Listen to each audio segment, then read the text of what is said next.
Halo, sebelumnya Om Swastiastu. Assalamualaikum warahmatullahi wabarakatuh. Shalom, nama budaya dan salam sejahtera untuk kita semua. Sebelumnya, perkenalkan nama saya Nur Kafia. Saya dari angkatan 2021 kelas A dengan NIM 210951104. Di sini saya akan sedikit memaparkan materi yang berjudul pertumbuhan sel bakteri dan pola pertumbuhan bakteri dari mata kuliah yang berjudul Bakteriologi dan Mikologi. Simak! Baik, langsung saja ke materi yang pertama, yaitu apa itu bakteri. Sebelumnya, teman-teman tahu nggak kalau bakteri itu berasal dari bahasa Latin, yaitu bacterium, yang artinya kelompok organisme yang tidak memiliki inti sel. Bakteri juga termasuk ke dalam domain prokariota atau hewan yang memiliki ukuran sangat kecil atau disebut juga mikroskopik. Hal ini menyebabkan pada zaman dahulu bakteri sulit dideteksi karena ukurannya yang sangat kecil, apalagi sebelum adanya mikroskop seperti sekarang. Next slide. Baik teman-teman, kita lanjut ya sekarang. Yang selanjutnya yaitu bentuk-bentuk dari bakteri. Bakteri sendiri secara umum itu bentuknya ada 3. Yang pertama sferis atau fokus, yang kedua batang atau basil, dan yang ketiga yaitu spiral.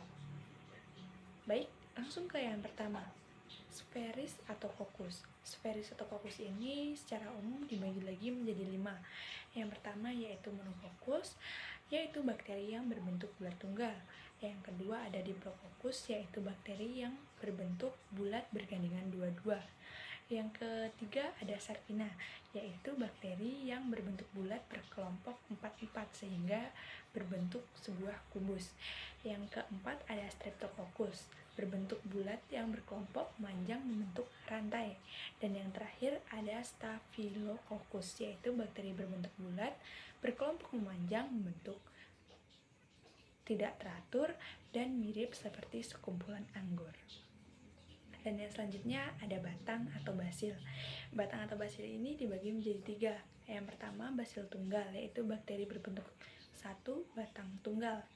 Yang kedua ada diplobasil, bakteri berbentuk batang bergandengan 2-2. Dan yang terakhir ada streptobasil, yaitu bakteri yang berbentuk hasil dari bergandengan memanjang membentuk rantai. Misalnya Bacillus anthracis yang menyebabkan penyakit antraks. Yang selanjutnya ada spiral. Bentuk dari bakteri ini ada beberapa. Yang pertama ada spiral, yaitu golongan bakteri yang bentuknya spiral. Kemudian ada fibro, yaitu bakteri yang berbentuk koma yang dianggap seperti bentuk spiral namun tak sempurna.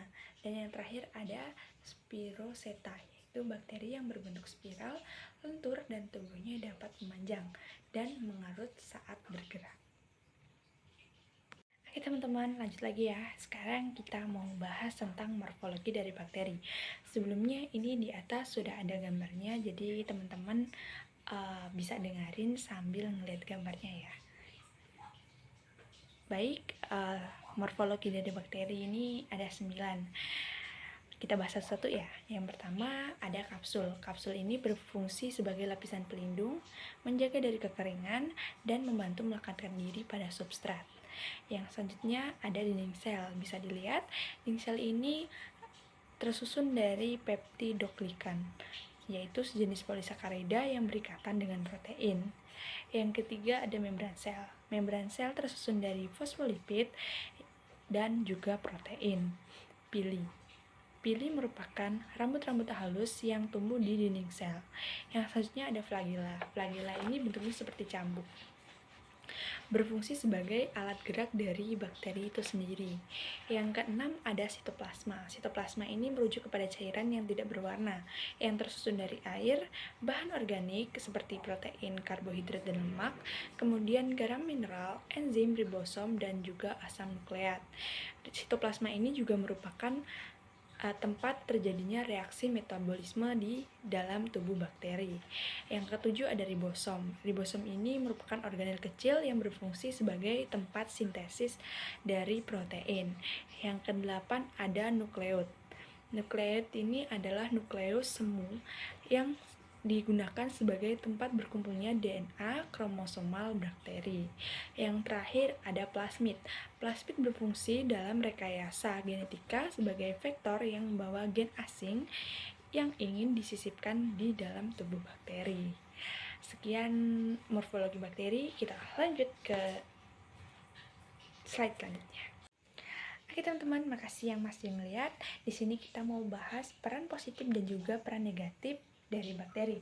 Jadi bakteri itu nggak cuma punya peranan jahat di tubuh kita, tetapi juga memiliki peran positif di dalam kehidupan kita. Yap, benar. Pasti di sini, aku mau nanya nih, di sini pasti nggak mungkin nggak pernah minum yang namanya antibiotik. Kalian tahu nggak sih kalau antibiotik itu asalnya dari bakteri? Yap, benar.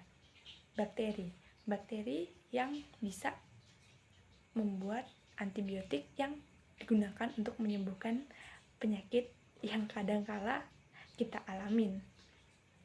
Selain bisa untuk membuat antibiotik, bakteri sendiri dalam kehidupan sehari-hari memiliki peranan dalam proses fermentasi untuk membuat makanan-makanan yang enak. Contohnya yogurt dan juga nata de coco. Baik, itu beberapa peran positif dari bakteri. Yang selanjutnya yaitu peran negatif. Benar, peran negatif. Peran negatif dari bakteri ini tentunya sangat merugikan untuk tubuh kita ya. Terutama bisa merugikan tubuh kita, bisa hewan ataupun tumbuhan. Contohnya pada manusia yaitu penyakit TBC. Penyakit TBC itu disebabkan oleh bakteri E. coli. Dan contoh pada hewan yaitu bakteri yang bisa menyebabkan penyakit sapi gila. Oke teman-teman, itu dulu, kita next. Selanjutnya yaitu pembelahan binar. Ya, kalian bisa lihat sendiri ya, ini ada contoh pembelahan dari binar. Pembelahan binar sendiri merupakan proses reproduksi aseksual yang digunakan oleh bakteri, di mana dalam proses reproduksi ini melibatkan pembelahan organisme bersel satu menjadi dua sel individu yang masing-masing memiliki nukleus. Pembelahan binar ini tentunya memiliki tahap. Tahap pembelahan binar ini dibagi menjadi 4. Yang pertama yaitu replikasi DNA, yang kedua pemanjangan sel, yang ketiga pembentukan septum, yang keempat pemisahan menjadi 2 sel baru. Oke teman-teman, makasih yang masih ngikutin. Yang selanjutnya kita bahas mengenai fase pertumbuhan bakteri.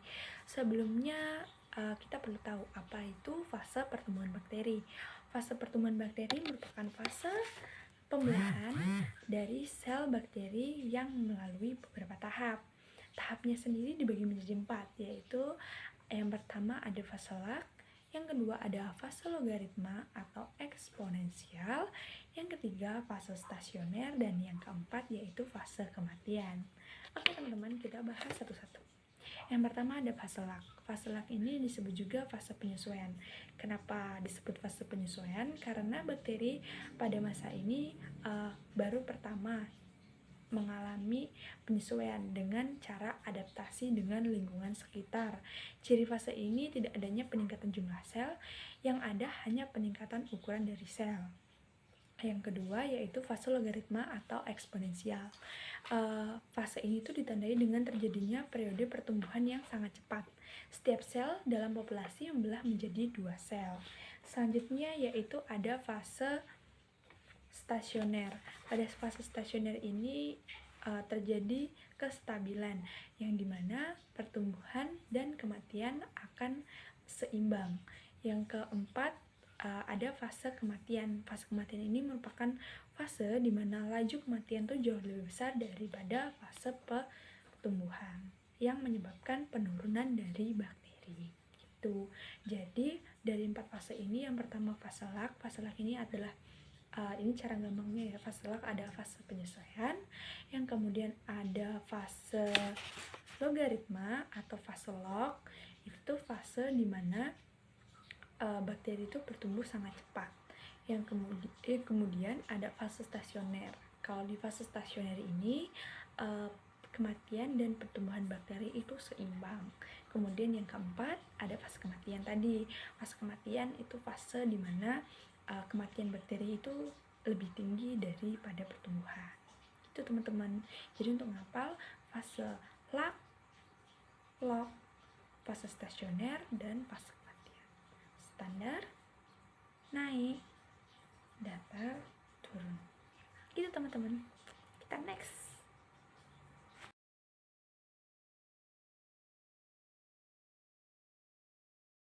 Teman-teman, makasih yang masih ngikutin. Ini seperti yang terakhir ya, yaitu faktor. Di sini kita bahas faktor yang mempengaruhi pertumbuhan dari bakteri. Faktor yang mempengaruhi pertumbuhan dari bakteri ini ada 8. Yang pertama yaitu nutrisi, kemudian air, oksigen, suhu, pH, tekanan osmotik, kelembapan, dan juga pencahayaan. Oke, kita bahas satu-satu. Yang pertama yaitu nutrisi. Nutrisi ini merupakan sumber zat makanan yang dibutuhkan oleh bakteri. Tentunya hal ini sangat penting karena tanpa nutrisi tentunya bakteri tidak akan berkembang. Yang selanjutnya ada air. Air berada di dalam media yang diperlukan oleh sel-sel untuk membantu nutrien dengan bobot molekul rendah melintasi membran sel atau sebagai pelarut dan alat pengangkut dalam metabolisme. Jadi air ini digunakan sebagai alat angkut oleh sel bakteri untuk mengangkut sel makanan. Yang selanjutnya adalah oksigen. Seperti tumbuhan, manusia, dan hewan, semuanya kan perlu oksigen. Jadi sama juga seperti bakteri. Bakteri memerlukan oksigen untuk mencerminkan mekanisme untuk memenuhi kebutuhan energinya, sama seperti manusia. Yang selanjutnya ada suhu. Suhu juga sangat berpengaruh dalam pertumbuhan dari bakteri. Suhu sendiri ini dibagi menjadi 3. Ada psikofilik, yaitu bakteri yang tumbuh pada suhu 0-30 derajat Celcius. Kemudian ada mesofilik, yaitu bakteri yang tumbuh dari kisaran suhu 20-60 derajat Celcius. Kemudian ada termofilik yang tumbuh di suhu 40 hingga 80 derajat Celcius. Jadi bakteri itu banyak jenisnya yang bisa tumbuh di berbagai suhu. Gitu teman-teman. Yang selanjutnya ada pH. Sama kayak tumbuhan, bakteri juga memerlukan pH yang seimbang. Di sini pH juga dibagi menjadi 3. Yang pertama ada asidofilik. Ini rentang pH-nya 6,5 sampai 7,0. Yang selanjutnya ada mesofilik. Ini memiliki rentang nilai 7,5 sampai 8,0. Kemudian yang terakhir ada alkofilik yang memiliki rentang nilai 8,4 sampai 9,0. Gitu. Jadi pH juga itu mempengaruhi dari pertumbuhan bakteri. Kemudian ada yang keenam, ini ada tekanan osmotik. Tekanan osmotik ini juga sangat mempengaruhi bakteri. Jika tekanan osmotik ini tinggi, maka bakteri sendiri akan mengalami plasmolisis. Sebaliknya, jika hipotonis akan menyebabkan sel membengkak dan juga mengakibatkan rusaknya dari sel. Jadi kalau hipertonis tidak merugikan, maksudnya kalau tekanan osmotiknya itu hipertonis atau terlalu tinggi, ini juga tidak bisa untuk tumbuh bakteri, dan juga jika terlalu rendah atau hipotonis tidak bisa juga untuk pertumbuhan bakteri dengan baik. Yang selanjutnya ada kelembapan. Kelembapan ruangan itu di atas 75% jika untuk hidupnya bakteri. Kemudian yang ke-8 dan yang terakhir yaitu pencahayaan. Cahaya yang berasal dari sinar matahari dapat mempengaruhi pertumbuhan dari bakteri itu sendiri, karena bakteri itu lebih menyukai kondisi gelap, karena terdapatnya sinar matahari secara langsung dapat menghambat pertumbuhan dari bakteri. Jadi bakteri itu bertumbuh di tempat yang gelap. Jadi jika ada pencahayaan yang terlalu terang, maka bakteri itu akan mati. Itu teman-teman. Atau jika tidak mati, bakteri akan tidak bisa menyesuaikan dirinya. Next, oke, sekian teman-teman penjelasan dari aku. Kurang lebihnya aku mohon maaf. Jika ada teman-teman yang mau nanya-nanya mengenai proses pertumbuhan dan pola pertumbuhan dari bakteri, bisa di komentar ya teman-teman. Nanti sebisa aku bakal aku jawab. Gitu. Sekian dari aku akhiri. Paramasanti. Om Santi Santi Santi.